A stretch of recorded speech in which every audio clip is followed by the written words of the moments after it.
Balakrishnan. Viewers, US President Donald Trump's tariffs on India seem to have realigned global strategic alliances. For the first time since 2019, Prime Minister Modi is visiting China, and this is also his first visit since the Galwan clashes.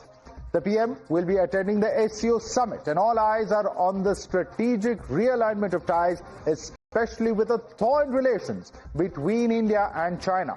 The Americans are continuing to up the offensive against India and have even called the Ukraine war Modi's war, quote unquote.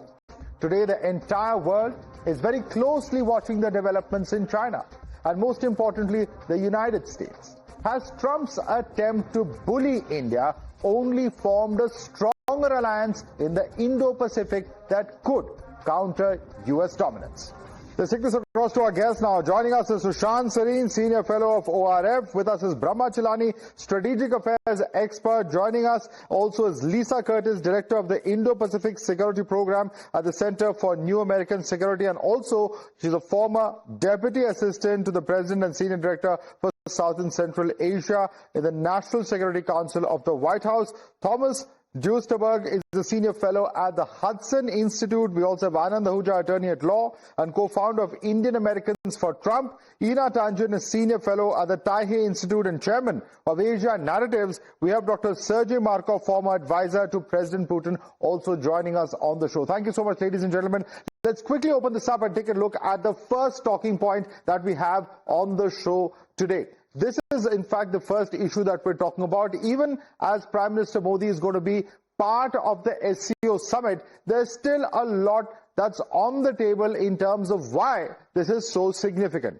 Why Americans would be wary of the SCO power play, as it's being called. 17.5% of the global trade in 2020 was part of these countries. 23.16% of the global GDP in terms of the share of the world economy is of these countries. 35% of the world's population of member states of the SCO who are going to be meeting, and that's why this is extremely significant.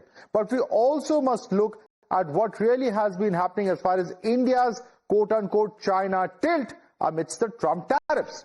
We're looking at how in June 2024, visa rules were relaxed for Chinese technicians. In fact, as far as the United States is concerned, in October 2024, the Modi-Xi Jinping talks at the BRICS summit as well that we're looking at. In June 2025, we've seen how Rajnath Singh, the defense minister, visited China for the SCO meeting. In August 2025, the Chinese Foreign Minister then visits India. We have China lifting curbs on the export of rare earth materials in August 2025 as well. And this really going to show how the two countries are engaging, globally speaking. Now, why the PM's China visit matters?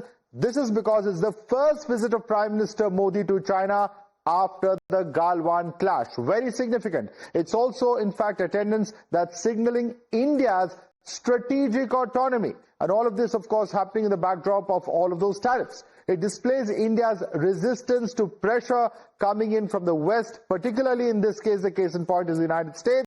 A show of Asian solidarity amidst Trump's tariff is also how all of this is being seen. Let's quickly take this across to our guest now. Lisa Curtis, my question to you, let me begin with you. All of this is being seen as very significant. The importance of this happening in the backdrop of the tariffs, the 50% tariffs that have been imposed by the Trump administration is very clear. Is this just repositioning? Is this just signaling? Or do you see a lot more happening on ground? Lisa Curtis. Well, I think it's very unfortunate that the Trump administration has allowed the U.S.-India relationship to deteriorate in the way it has over the last 6 weeks or so. And I think the visit by Prime Minister Modi to the SCO, the fact that he's meeting with the Chinese leader, this is significant. And I think what it shows is allowing the U.S.-India relationship to deteriorate, the constant criticism of India, we've seen it mostly from Peter Navarro in recent days. You know, this is all pushing India away. It's reducing Indian confidence in the United States, something that has been hard fought. You know, for the last 25 years, both Democratic and Republican presidents, including Trump and his first administration, really focused on building up the relationship between the U.S. and India to be able to manage China's rise. Well, what's happening now? I think India is being forced to accommodate China, even though China is still India's strategic adversary. I think Prime Minister Modi feels that he has to take steps to try to accommodate China in this new scenario where, for reasons that are not comprehensible, I think, to most India watchers, Trump is alienating India. Absolutely. And in fact, let me bring in Brahma Chelani on that note. Brahma Chelani, it's going to be very significant. We have, on the one hand, Xi Jinping, there will be Prime Minister Modi, there will be Vladimir Putin, although an official confirmation from there, I believe, is still awaited. But nevertheless, it's going to be a big message to the optics that will be going out. The question that many here in India are still wondering the answer for, which Lisa also referred to, is that strategically speaking, there are a lot of issues over there. We all remember the Galwan clash. We all remember how China has played a role as far as Operation Sindoor is concerned, helping Pakistan. So can India completely trust China is going to be a big question on the minds of several here in India. Brahma. Well, first let's look at the larger picture. The SCO, the Shanghai Cooperation Organization. India is the odd man out in the SCO because, except for India, the other members of the SCO are all participants in China's Belt and Road Initiative, which New Delhi has opposed since its launch as a neo-colonial enterprise. Also, except for India, the other 9 member states of the SCO are all autocracies or military-dominated states. India is the only established democracy in the SCO. So we shouldn't lose sight of the bigger picture. Of course, many groupings in the world lack real cohesion or shared objectives. But the SCO stands out as a platform, as a grouping that has very disparate, very dissimilar interests at play. For example, the SCO, in the SCO, the Sino-Pakistan alliance, the nexus, is embedded. China got Pakistan into the SCO as a condition for allowing India to enter the SCO.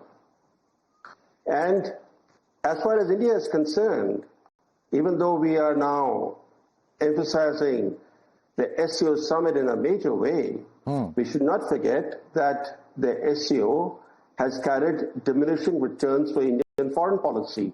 This was apparent from the last 2 summits. Last year, the SCO summit in Astana, Kazakhstan, Modi skipped that summit. And the year before last, in 2023, India held the rotating chair of the SCO. Yet Modi downgraded the SCO summit to a virtual format. So we should not forget this background. And I think we are, in India, overhyping the SCO summit. Hina, Tanjan, I want you to comment on that. Is India overhyping the SCO summit? Because there are issues of trust between India and China. There are issues pertaining to national security and strategic issues that have been there. And India really, as Brahma Chelani put it, the odd man out as far as the SCO is concerned. Hina, Tanjan. Yeah, well, I mean, Brazil is not a member of the Belt and Road Initiative either. That doesn't seem to be a problem. The Belt and Road stands for trying to develop countries. Now, I know Professor Chelani doesn't particularly like China and never had a nice word to say about it. But the fact is, issuing all these warnings and mumbling about how everything's terrible isn't a plan. You have to have something. This isn't, everyone tries to make this about China and India. It isn't. It's about India's position in organizations like BRICS, all right, that overlap with the SCO, that overlap with the Global South. What Washington is most afraid of, and that keeps Donald Trump up at night, is that a country like India, which has in the past been the kind of, the swing state of BRICS suddenly standing up and saying, well, we're going to take leadership. We're going to represent the global south. We're going to fulfill what we started with the non-aligned movement. We're going to take 40% of the world's GDP, which is the 10 countries of BRICS. We're going to tell Donald Trump we have the markets, we have the resources, we have the population, and we have 4 times as much manufacturing as you do. And you have to knock it off. Because Trump, what do we know about him? When the chips are down, he folds, he chickens out. And what it's going to take to deal with a bully is a bigger bully. And right now, that opportunity isn't about China. It's about the global south. It's about leadership. It's about India taking a forward stand, creating a solution, rather than waiting for what the U.S. is going to throw at them.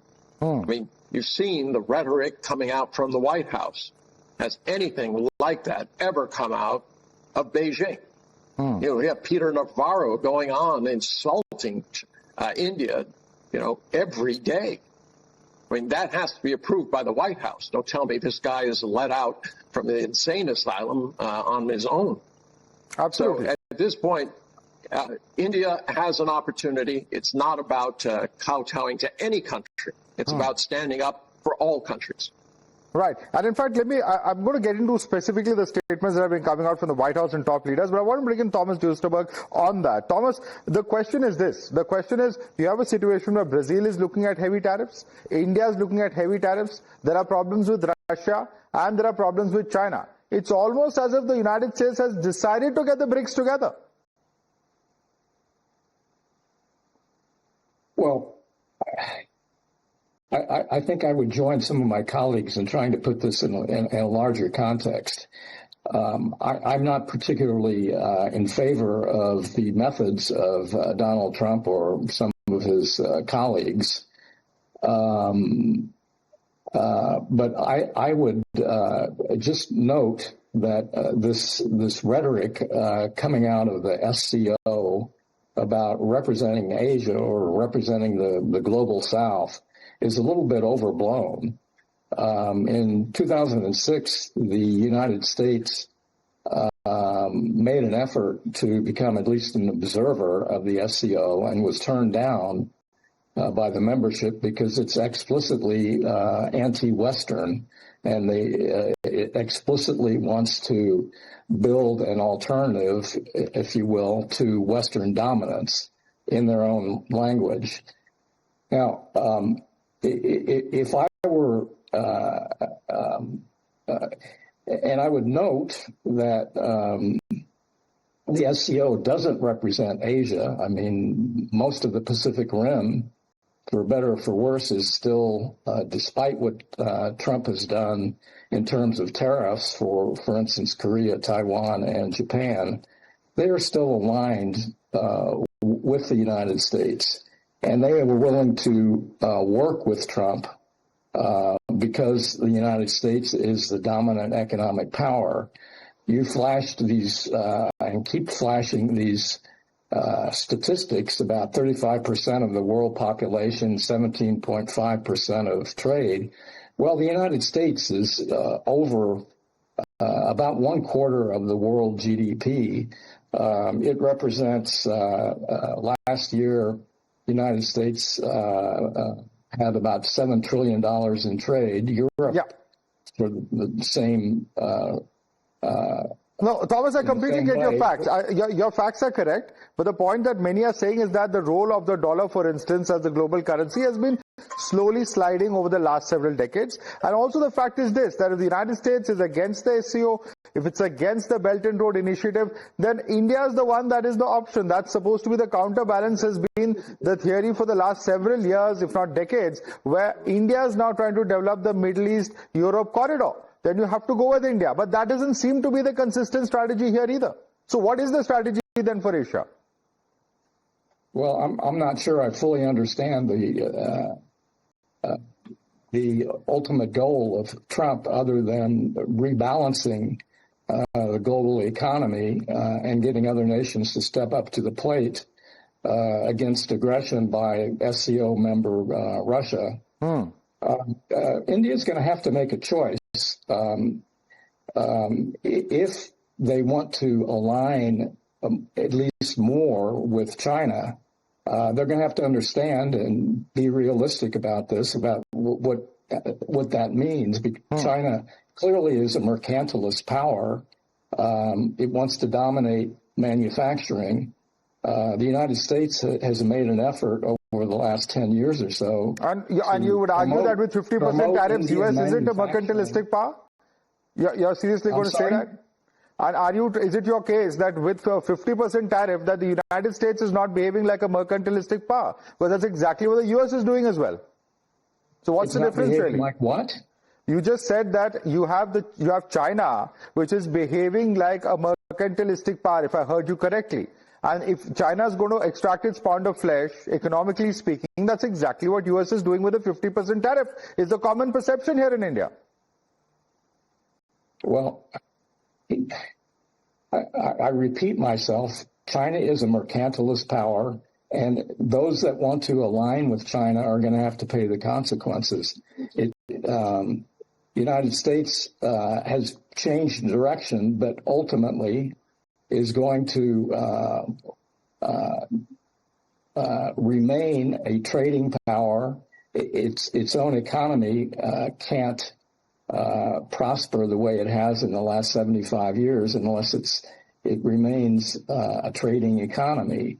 China wants to dominate. And those that align with China are going to have to pay the consequences. Okay, let me bring in Sushant on that. I think you posed an interesting question in any case. Sushant, we are at a crossroads. India will have to choose between US and it will have to choose between China.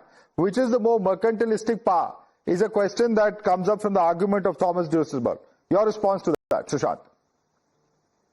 Yeah, look, I think what Donald Trump is trying to do is, resort not to globalization but to mercantilism. And the most crazy kind of mercantilism where he is putting the entire strategic chessboard which the United States had built up over 70, 80 years post Second World War. He's put it at stake. He has alienated, even though those allies and partners have still not gone against the United States. They have their own compulsions. But I don't think the way the US administration is talking about, for example, European countries, talking about Japan, talking about Korea, insulting leaders who come to meet him, I don't see how that promotes United States interests.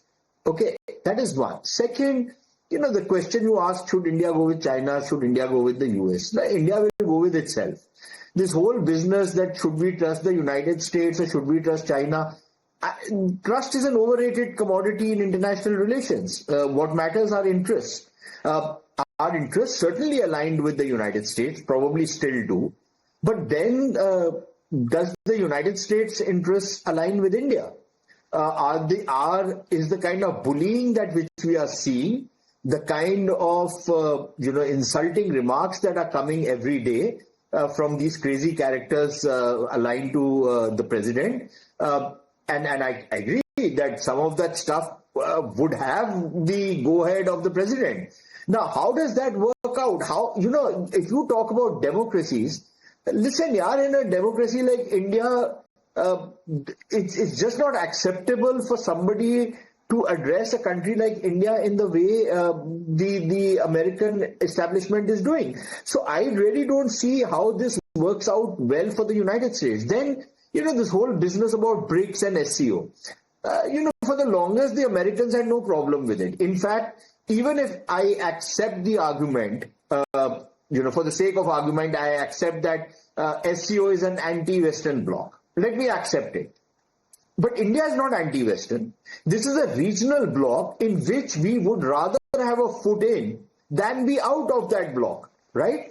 And we tried to moderate, even whether it's BRICS. Just look at what happened in the Brazil summit. The point is this, that why should it be a choice? India has its own, strategic autonomy. It will take a call that is interested in India. And if India has ties with China or Russia, it's in India's own interest. There are historical ties in a context here, which the White House seems to be completely and blissfully either unaware of or is deliberately ignoring? Raghav, first of all, Madhav, please. I personally believe that we should not time and again emphasize on 50% tariff. Actually, 25% tariff is... No, and why not, sir? Sir, why should we not emphasize on it? But will you give me a chance to explain? 25% is tariff based on reciprocal and 25% is linked with the purchase of oil from Russia. If tomorrow Ukraine-Russia war is over, that 25% tariff is also over. You have to understand, and there is short-term thinking and long-term thinking. Tomorrow, if this war is over and Trump is trying to get Russia back into G8, tomorrow, if there is an alliance, and at the same time, Trump is having a very fair trade deal with China. So tomorrow, if China, Russia, and USA, they join hands together, don't you think that India will be isolated at that time? It's for India to decide whether India wants to... Sir, don't worry about India being isolated. But please tell us, why does China not have this extra 25% or the EU? Both of whom import more Russian energy than India. Can you tell us that? Is that how United States is going to treat 25 years of relationships improving? Yes. First of all, China's tariff is 54%. Secondly, China is not member of BRICS as well as Quad. So you cannot be a friend and you can be enemy also at the same time. Either you have to be with USA or you have to be against USA. China is openly against USA. Who decides this kind of a policy? Who decides this kind of a policy? I want to bring in Sushant on that. Sushant, quick response. Because this has to be, this has to be decided. Will you sanction Russia then, sir? Will you sanction Russia, Mr. Ahuja? Russia is already, there are so many sanctions on Russia. Okay. We're talking specifically about energy. I'm talking specifically about energy. Because we have a situation where US is today buying $2.5 billion worth of nuclear material, including uranium, plutonium, etc. What about that hypocrisy? So basically, as I said, that the tariff on India, 25%, that is based on reciprocal tariff. You're not answering my question. I asked you why is if US is so convinced that Indian money is funding the war there in Russia, then why is the US then doing trade with Russia? Explain that to us. And isn't that pure hypocrisy? Because USA, as I said that earlier also, India cannot be a member of BRICS against the interest of United States as well as cannot be member of Quad against the interests of China. So you have to decide whether you are going to be with China or you are going to be with... No, we don't have to decide, sir. We can follow our independent foreign policy. Thank you so much for the advice. But I want Sushant to quickly rebut you on that. Sushant, quick response and then move on to others. No, this is the kind of nonsensical stuff we've heard so many times. I can ask the same question of the Americans. Either you are with India or you are with Pakistan. Why are you dealing with Pakistan then? On that, people like this Ahuja fellow will not say anything. Because out there, his green card or his citizenship will be at stake. Right? So forget about that. Secondly, on this green business, either be in Quad, either be in Quad. For the last 70 years, you can respond to him, sir. Please, one by one. One by one, you can respond to Mr. Ahuja. I'm going to give you a chance. You can either be in Quad or be in BRICS. Why can't we be in both? What prevents us? We have interest with we have interest in BRICS countries. We also have interest in Quad. The whole game is one of balancing of powers, right? That is what we are also trying to do. That is what the Americans are trying to do. That is what the Chinese try to do with Pakistan. Everybody plays this game. And one last question on this whole oil business. Just today, there's a major spat that has broken out between Hungary, which is a great friend of Donald Trump and his administration. He really admires the Hungarian leader, and the Ukrainians, because the Ukrainians attacked a pipeline which brought gas into Hungary, right? And the Hungarians have said that we are going to ban the Ukrainian commanders from coming into Europe because of they've done a hostile act. Right. Why not sanction the Hungarians now? Aren't they fueling the war when they buy Russian gas? Or is it only India which is to be penalized? And if you are going to penalize me, then what are you? You are not leaving me any options. You are imposing sanctions on me. You are insulting me on a. And then you say that you can bear it. Otherwise, you will be isolated. You cannot isolate a country of 1.4 billion people. Mr. Ahuja, quick response. Yes. For the last 70 years, you have been inviting Pakistani artists to come and perform in India, get money from India, used for terrorism. Your BCCI now is encouraging India and Pakistan to play in Asia Cup. The Sanj movie with Hania Amir was about a month What back. does that have to do with? What does that have to do with purchasing Russian oil? That has nothing to do with that. And for your kind information, the artists are no longer here in India. You know, the whole point is what happened during the Cold War and that era is a totally different story, Mr. Ahuja. The point is today, if you have the Pakistan army chief being wined and dined by White House twice in a span of 2 to 3 months, it's bound to get some angry reactions here. And if the yardstick is going to be India, Pakistan to US, Russia, then US certainly has a lot more to answer than India does. But nevertheless, let me bring in our Russian guest, Dr. Sergei Markov, and then I'm coming to you, Lisa, right after that. Dr. Sergei Markov, how do you respond to this repeated charge that somehow India, and that's Navarro's statement, this is Modi's war, not Russia's war, not Ukraine's war. It's ridiculous at best. It's ridiculous. I agree. Look, I think that Modi visit to China is very important because that India taking part in the formation of the new international order. Current international order have been created by Western countries. And Western countries try to preserve the domination role in the international order. But their role, step by step, diminish because economic reality and also because leading role of the Western countries was based on the ideals of freedom and democracy and very high level standard of living. But now, when non-Western countries, first of all, Arabic countries, for example, and China and south of India, they're reaching a very good standard of living. And also, after European countries, the United States support the regime in Ukraine, which absolutely clear, not democratic one, their role is diminished. But non-Western countries, they have not experienced all the formation of the global new international order. So they try to do it step by step. There are two major organizations for doing this. One is BRICS, another is SCO. Right. BRICS is kind of alliance of civilization, and SCO is some kind of alliance of leading countries in the on the major continent, which is Eurasia. Right.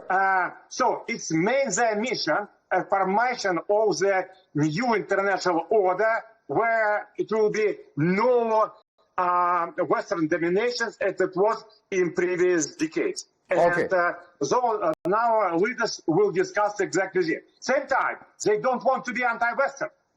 Absolutely. Want to repeat this. Absolutely. In fact, I'm going to request you, Mr. Markov, to stay on with us. I want to very quickly look at some of these statements that we're talking about and why this has become a huge talking point, because week after week, we're seeing these series of statements coming in. This week, these are just the statements this week, mind you. We're not even talking about what Trump or others have said earlier.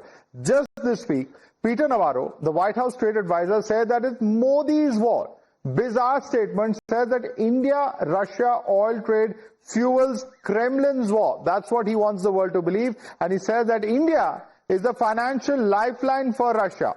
Not about the other countries that are buying trade, but India is the only one that's a problem, even though their volume of trade might be more. India is propping up Putin's war, is what's being stated by Lindsey Graham, the United States Senator. He says India is paying the price for backing Putin. There's Scott Bessent, who's the Treasury Secretary. He says, not concerned about the Indian rupee. Indian currency is near an all-time low. That's a statement coming in from Scott Bessent at a time when ties are already low. Howard Lutnick, the Commerce Secretary of the United States, says the current H-1B visa system is a scam. Let foreigners take our opportunity. Let's foreigners take our opportunities. Hiring Americans must be the priority. Ignoring what others like Elon Musk have said, that if there wasn't an H-1B program, then individuals like him who accredited and who are perhaps the best talents in areas such as technology would not be getting the best of opportunities. And let me bring in some of our other panelists on this. Thomas Dusterberg, what's driving this volume of statements? We saw last week or the week before that the kind of statements coming in from the White House, what Rubio said, what Karen Levitt said, and even Trump calling India and Russia dead economies. And that's certainly not got anything to do with trade or tariffs. And these repeated insults, while this may be tough love, hard talk, whatever you choose to call it in the United States, it's certainly not going to be perceived in India as being either diplomatic or par for course. Well, I would agree that it's not very diplomatic, and I would agree that the rhetoric coming out of the White House, starting at the top, is counterproductive. But that's the way they have been operating, and it's not only India that has been a target of this. I mean, some of the statements that the president has made about Europe are equally undiplomatic. Let's just put it in those terms. But Trump has proven that he can change course, and he has gotten the Europeans, the Koreans, the Japanese to the negotiating table, and despite the intemperate rhetoric that he's visited on them, they have accommodated with the United States because, in general, as a democratic country, a trade-oriented, non-mercantilist country, they're in a much bigger economy than even the SCO plus the observers to the SCO. Their long-term interests lie with economic partnership of one sort or another with the United States. Now, the economic partnership is going to be different in the future than it has been the last 75 years. And there's no going back on that. So from my point of view, I wouldn't pick on China with regard to the Russian war because, or India, I'm sorry, because China is equally responsible for propping up the Russian economy, and furthermore is much more helpful to them in terms of the technology they needed to keep the war going. So if I were the president, I would be looking equally as much at China and sanctions on China as I Brahma can on Chelani. India. Let me bring in Brahma Chelani on that note. Brahma Chelani, is it because a lot of countries have capitulated and have already agreed to the hard bargaining from the United States, the insults and what have you, that have come in from the White House, that now there is no option and White House thinks that this is the best strategy forward? Just throw your weight around and ensure that countries fall in line. Trump's bullying is nakedly coercive, and he has unleashed Scott Bessent, Peter Navarro, and Kevin Hassett as his attack dogs on India. In fact, the tariffs and sanctions on India have nothing to do with Russian oil and everything to do with Trump's attempt to muscle India into a one-sided trade deal. If these tariffs and sanctions had anything to do with Russian oil, why would he spare Europe and China? Europe contributes much more to Russia's coffers through its energy imports than India does by importing Russian oil. The issue is this, that heavy-handed pressure will not bend India. It will only compel India to diversify away from America, undercutting America's own economic and strategic interests. This is what Trump is doing is very counterproductive. In fact,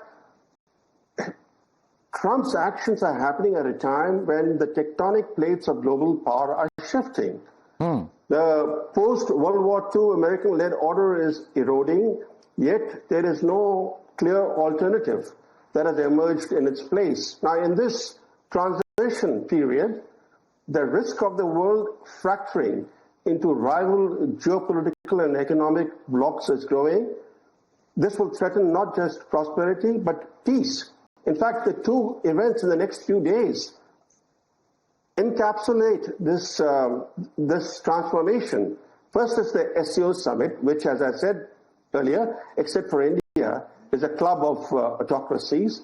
Then on September 3rd, that is on Wednesday, Beijing will stage a massive military parade to mark the 80th anniversary of the end of World War II. Far from being a commemoration of peace, this military parade is designed to show off Chinese military power, and who will be attending? The world's leading strongmen.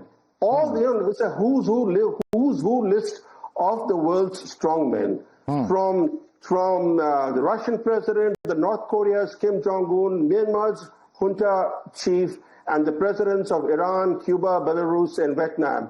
I've never come across such a assembly of autocrats coming together. And I think what Trump is doing, I mean, he's imagining that he's bending nations to his will, but history will judge him very harshly. He is undermining America's alliances.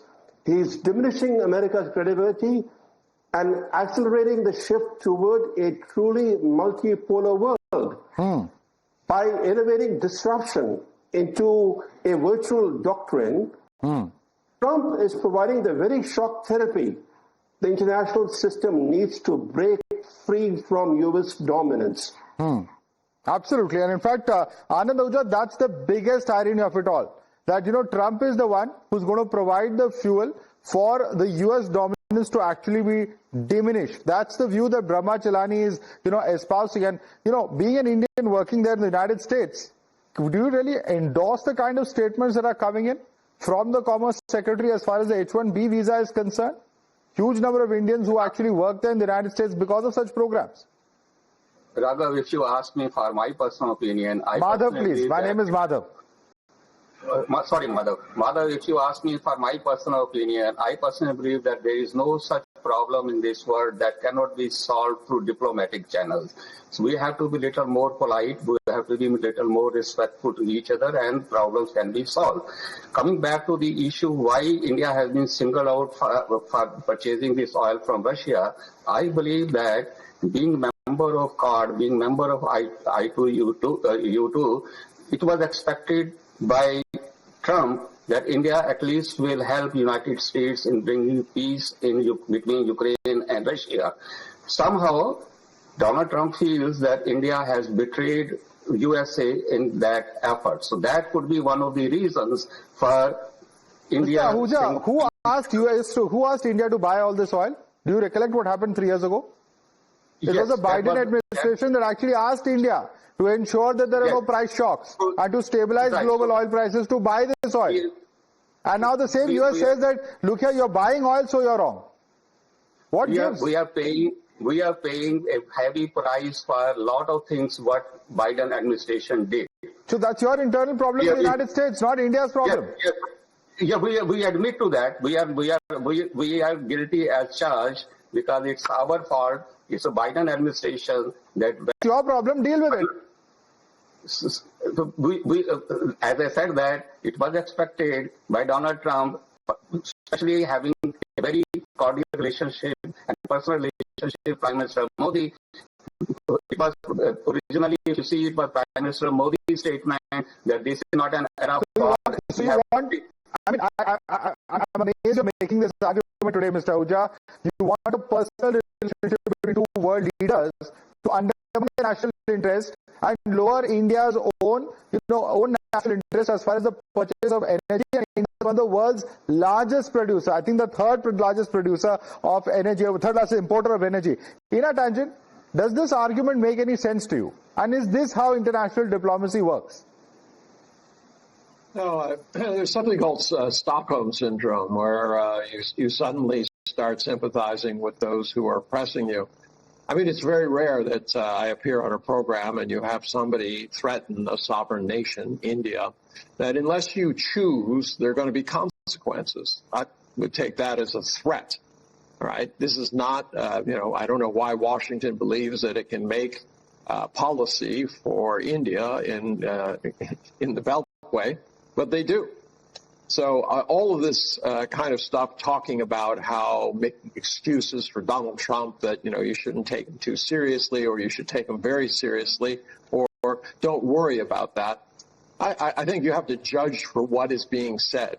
as you clearly pointed out, this isn't one strange fellow like this Navarro wandering around because they released him from the funny farm.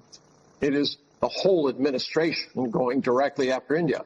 And there's no reason, right? There is no reason. You covered all of the reasons that India has done nothing to antagonize the United States, except one. And I still say that what Washington is afraid of is that India is going to emerge as a leader for the global South, and it's going to swing things against the United States and end this kind of U.S. domination. People don't like it. Donald Trump doesn't follow through. I want to give you one clear example. I was chairman of my state's International Trade Council. After I left, Donald Trump came to the state and announced that Terry Gu from Foxconn was going to do wonders for America. It was the beginning of a new and technological revolution. He was going to have factories. There was going to be 13,000 jobs. Today, I told him at the time, this is illusory. He's just playing, all right? And Donald Trump will never follow through. There's only a few hundred jobs there, and this guy walked away with billions of dollars in sweetheart deals, transforming farmland into industrial land, putting in roads, sewer, water, power, gas, you name it, even a railway line there. And now he has a wonderful industrial park, courtesy of the taxpayers of Wisconsin. Where's Donald Trump saying, why didn't you deliver? Why isn't he putting pressure on it? And that's why all of these countries are paying lip service to all this stuff that they're, quote, going to do, except nothing is actually going to happen because they've seen that Donald Trump cares about the headline, but not the reality. Absolutely. In fact, Sushant, I want you to come in on this. The point is this. The point is that on the one hand, we are asked, you have to choose, you have to position yourself, but the statements that are repeatedly coming, the positions that are repeatedly being taken, it's going to be that much more difficult for the US to actually come out. And mind you, India hasn't made any provocative statements. We have quite a few loose cannons here, and there are a lot of loose comments that can come in as far as any other controversy is concerned. This case, no one in any position of responsibility, unlike the United States, has made any undiplomatic comments, and not just the government, even from the opposition for that perspective. Madhav, look, in any democracy, there'll be enough crazy people who'll make all kinds of crazy comments, right? What matters is whether people in government, people in positions of responsibility are making those comments, or it is, say, somebody like me who's saying something. I'm an individual. I can say whatever the hell I want to say. I don't represent the government or anybody, right? That's the big difference between what's happening in the United States and how the Indian government is responding to it. The other part of it is that I think the damage which has been done is, and this whole business that India should choose. Look, in many ways, India had chosen. India had chosen that we want to have a much, much, much closer relationship with the United States. We felt that a lot of our developmental programs would be assisted with closer cooperation with the Western countries. I think that was a no-brainer. I think everybody, most of all Lisa, somebody like Lisa who knows India very well, would agree that the current government was probably the most pro-Western government in India's history, right? You alienate a government like this. What you do is you drive a stake in the heart of whatever trust and confidence there was between India and the United States. Now, please tell me which government in India is now going to say that, yes, while we might not be trusting China completely, and like I said, trust is a very overrated thing. What matters is interest. The question is, do my interests today converge with the Chinese? Both of us facing all kinds of bullying and sanctions and what have you from the United States, or do my interests converge with the United States today? And I believe the answer is very clear that today, quite clearly, it's not converging with the United States because the United States does not want to hitch its interests with us. So what is my option? What is my option? I'll hedge my bets, right? I'll look for other options. Why will I not do it? I'm not going to go and say, okay, fine, I will lie prostrate before Donald Trump. I will kiss him wherever he wants me to kiss him. I'm not going to do that. I'm sorry. I'm not a Pakistan or some other small country which will simply, go on its knees to appease the American president. I'm not going to do it. Yeah.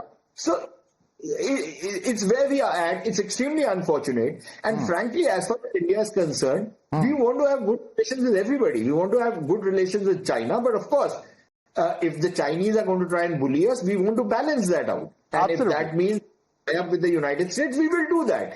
Yeah. Similarly, the United States will tie up with us because they see us as a balancing factor against the Chinese. Does this mean I'm going to fight the United States war against China? No. Does it mean the US is going to fight my war against China? No. But, this is what balancing and hedging is all about. Now, if the Americans don't want it, then we'll have to wait and see how the cookie crumbles.